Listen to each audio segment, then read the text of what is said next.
Welcome to పొలిటెంట్ media. IBomma cinema అంటే తెలిసిన వాళ్ళకి ప్రతి ఒక్కరికి కూడా ఐబొమ్మ అంటే తెలిసే ఉంటుంది. అయితే ఐబొమ్మ లాంటి సైట్ల వల్ల తెలుగు సినిమా రంగానికి వేల కోట్ల నష్టం జరుగుతుందనేది ఎప్పటి నుంచో మన తెలుగు నిర్మాతలు వాపోతున్నారు. ఈ క్రమంలో ఈ మధ్య రీసెంట్గా కొన్ని జరిగాయి. వాటి గురించి మనం చర్చించుకుందాం.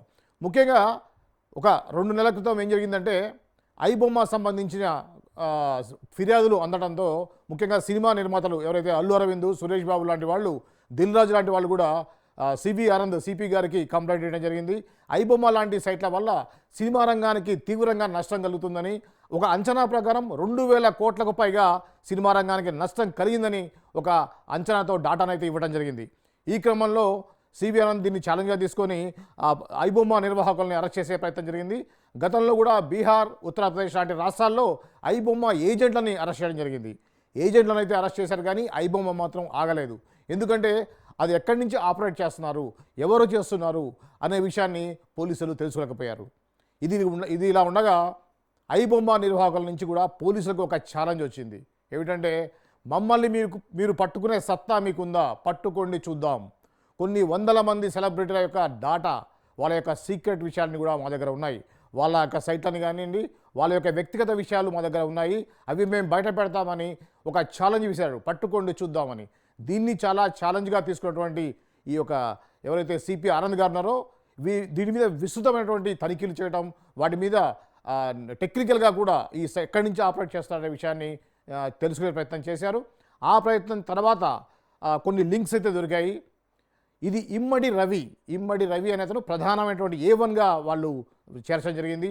ఇతని కోసం వెతుకుతున్న క్రమంలో ఇతను రీసెంట్గా నిన్న ఫ్రాన్స్ నుంచి హైదరాబాద్ వచ్చినట్టుగా, కూకట్పల్లిలో ఒక లాడ్జ్లో బస చేసినట్టుగా పక్కా ఇన్ఫర్మేషన్ ఉన్నటువంటి పోలీసులు అతన్ని ఈరోజు అరెస్ట్ చేయడం జరిగింది. సో ఇమ్మడి రవి అరెస్ట్తో ఐబొమ్మ కార్యకలాపాలు ఆగుతాయా అంటే సందేహమే. ఎందుకంటే ఇది ఒక కరేబియన్ దీవుల్లో నుంచి ఆపరేట్ చేస్తున్నట్టుగా కూడా వీళ్ళ దగ్గర పక్కా సమాచారం ఉంది. సో ఈ విధంగా ఈ ఒక్క ఏరియా నుంచే చేస్తున్నారా, వివిధ ప్రాంతాల నుంచి చేస్తున్నారా అనేది ఇంకా పోలీసులు నిర్ధారణకు రాలేకపోయారు. కారణం ఏంటంటే, ఈ నిర్వాహకులు పలు ప్రాంతాల నుంచి చేస్తున్నారు. గతంలో కూడా ఐబొమ్మ సంబంధించి ఆ యొక్క IP అడ్రస్ పట్టుకునే ప్రయత్నం చేస్తే ఎక్కడి నుంచి డౌన్లోడ్ చేస్తున్నారో కూడా తెలియనటువంటి ఒక టెక్నాలజీని వాడి ఐబొమ్మ వాళ్ళు సినిమా రిలీజ్ అయినటువంటి కొన్ని నిమిషాల్లోనే, దాదాపుగా సినిమా డేట్ ఒక 3 hours సినిమా అయితే 4th hourలో ఐబొమ్మ వెబ్సైట్లో సినిమా ప్రత్యక్షం అవుతుంది. సో దీనివల్ల సినిమా రంగానికి, సినిమా నిర్మాతలకు తీవ్రమైన నష్టం కలగడం వల్ల దీన్ని చాలా ఛాలెంజ్గా తీసుకుంది గవర్నమెంట్ కానివ్వండి, ఇటు పోలీస్ వ్యవస్థ కానీ దీని మీద ఇచ్చేయడం జరిగింది. అయితే ఇప్పుడు ఈ యొక్క రవి A1 అయినప్పటికీ కూడా ఇతనికి సంబంధించిన వాళ్ళు పార్ట్నర్స్ కానీ వేరే వాళ్ళు కానీ వివిధ దేశాల్లో వివిధ రూపాల్లో వివిధ వెబ్సైట్ల ద్వారా సినిమాలు ఇంకా అప్లోడ్ చేస్తూనే ఉన్నారా, చేస్తుంటారా అనేది ఇంకా సందేహమే. ఇది ఉండగా ఒక ఇంట్రెస్టింగ్ విషయం ఏంటంటే, ఇప్పుడు సోషల్ మీడియాలో మనం చూసినట్టయితే రవి అరెస్ట్ అయిన మార్నింగ్ నుంచి చూస్తే ఇప్పటిదాకా కొన్ని వేల మెసేజ్ల్లో చూసేటట్టయితే వాళ్ళు ఇతను ఒక సినిమా రంగానికి సంబంధించిన ఒక రాబిన్ హుడ్ లాగా వాళ్ళు చూస్తున్నారు. ఎందుకంటే సినిమా టికెట్లు ఈ విధంగా ఒక ఫ్యామిలీతో సినిమాకి పోవాలంటే 2000 రూపాయలు ఖర్చు అవుతున్నటువంటి ఈ క్రమంలో ఐబొమ్మల నిర్వాహకులు లాంటి వాళ్ళు సామాన్య ప్రజలకు ఎంతో సేవ చేస్తున్నారు, వినోదాన్ని వాళ్ళ ఇంటికి తీసుకొస్తున్నారు అనేది కామెంట్స్ అయితే కనిపిస్తూ ఉన్నాయి. ఏది ఏమైనా కూడా ఇది చట్ట విరుద్ధము. ఎందుకంటే సినిమా టికెట్లు ఎక్కువగా ఉన్నాయి, రేట్లు ఎక్కువ ఉన్నాయంటే దాని మీద ఫైట్ చేసి సినిమా టికెట్లు తగ్గించే ప్రయత్నం చేసుకోవాలి తప్పించి ఇటువంటి సంఘ విద్రోహక చర్యలు చేసినటువంటి రవి లాంటి వ్యక్తుల్ని ప్రోత్సహించడం కూడా తప్పే అవుతుంది. ఇంకోటి, ఈ విధంగా కామెంట్స్ పెట్టేవారు కూడా జాగ్రత్త పడాలి. ఎందుకంటే వీళ్ళ మీద కూడా ఒక రకమైనటువంటి లీగల్ యాక్షన్ కూడా తీసుకునే అవకాశం ఉంటుంది. ఎందుకంటే మీరు ఇటువంటి వాళ్ళని ప్రోత్సహిస్తారా అంటే, సామాన్యుడికి అందుబాటులో ఉండాలంటే సినిమా నిర్మాతల యొక్క వ్యాపారాన్ని నష్టం చేసే విధంగా ఇల్లీగల్గా ఈ విధంగా సినిమాల్ని అప్లోడ్ చేసి ఫ్రీగా ఇచ్చినంత మాత్రాన అతన్ని మీరు వెనకేసరావడం కూడా ఒక తప్పు అవుతుంది, ఒక ఇల్లీగల్ యాక్టివిటీ అవుతుంది. కాబట్టి ఇటువంటి కామెంట్స్ చేసే ముందు మీరు జాగ్రత్తగా ఉండండి.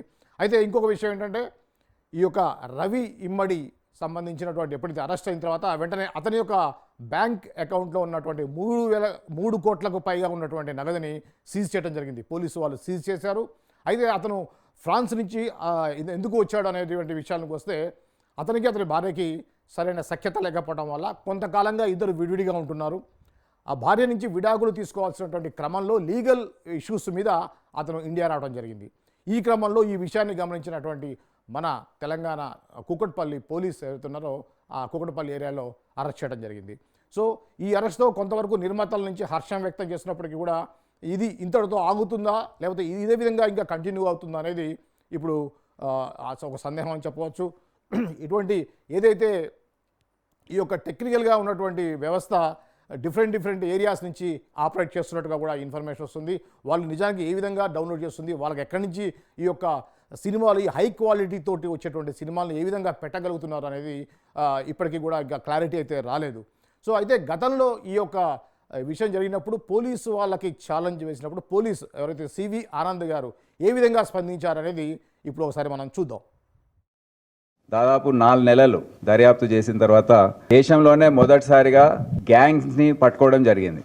ఇప్పటి వరకు అందరికీ అంటే ఏ విధంగా ఈ పైరసీ జరుగుతుంది, దీన్ని కంట్రోల్ ఎట్లా చేయాలి అనేది ఒక చర్చనీయాంశంగా మిగిలిపోయింది. మూవీ ఇండస్ట్రీలో కూడా అందరూ దీని గురించి ఎంతో విస్మయం చెందుతూ మా కష్టం అంతా ఈ విధంగా వృధా అవుతుంది. మూవీ రిలీజ్ కాకముందే ఆ థియేటర్ అది వెబ్సైట్స్ లో సోషల్ మీడియాలో రావడం, మరి దాని గురించి అఫ్ కోర్స్ థియేటర్స్ లో పబ్లిక్ రావడం కూడా తగ్గిపోతుంది, ఆదాయం అనేది తగ్గిపోతుంది. మొత్తం మూవీ ఇండస్ట్రీ కూడా బాగా ఎఫెక్ట్ అవుతుంది. 2023వ సంవత్సరంలో మొత్తం movie industry in the country దేశంలోనే అన్ని రాష్ట్రాలకు చెందిన అన్ని లాంగ్వేజెస్ చెందిన మూవీ ఇండస్ట్రీ లాసెస్ ఏవైతే వాళ్ళు అనుభవించారో మూవీ పైరసీ వల్ల అది 22,400 కోట్లు అంత లాస్ టోటల్ మూవీ ఇండస్ట్రీకి జరిగింది మూవీ పైరసీ వల్ల. 2024లో కేవలం Telugu industry 3,700 crore loss. Digital piracy అంటే ఏంటి? Illegal copying distribution of copyrighted movies via torrents and website. So దీని డెఫినేషన్ ఇది. అయితే ఏ ప్లాట్ఫామ్స్ వాడతారు? Torrent websites, Telegram channels, illegal streaming platforms. దీని ద్వారా ఇవి పైరసీ తర్వాత దాన్ని ప్రచారం చేయడం, డిస్ట్రిబ్యూట్ చేయడం అనేది జరుగుతూ ఉంది. అయితే పోలీసులకు ఈ విధంగా సవాలు విసరటాన్ని చాలామంది ఏంటంటే పోలీసులు కూడా ఏమీ చేయలేరా, ఐబొమ్మ నిర్వాహకులను ఏమీ చేయలేరా అనేటువంటి ఒక పోలీసుల మీద నమ్మకం తగ్గేటువంటి ప్రమాదం ఉన్న క్రమంలో ఇప్పుడు రవిని అరెస్ట్ చేయడం అనేది ఒకంత పోలీసులకు ఊరట కలిగించే విషయం. అలానే నిర్మాతలు కూడా ఈ యొక్క అరెస్టు ద్వారా దాదాపుగా ఐబొమ్మ లాంటి సైట్లు ఇది ఒకటే కాదు చాలా ఉన్నాయి. కాకపోతే ఐబొమ్మ అనేది చాలా ఫేమస్ సైటు. ఇటువంటి వెబ్సైటు ఇటువంటి సినిమాలని ఇల్లీగల్గా చూపించేటువంటి వెబ్సైటు సంబంధించిన నిర్వాహకుడు, ప్రధాన నిర్వాహకుడు, A1 నిర్వాహకుడు అయినటువంటి ఇమ్మడి రవి అరెస్టుతో ఈ యొక్క తెలుగు సినీ పరిశ్రమ అలానే ఇండియా వైడ్గా అన్ని సినిమాలు దాంట్లో ఉంటాయి. ఈ యొక్క ముఖ్యంగా తెలుగు నిర్మాతలు కొంత ఊరట కలిగిందని మనం భావించవచ్చు.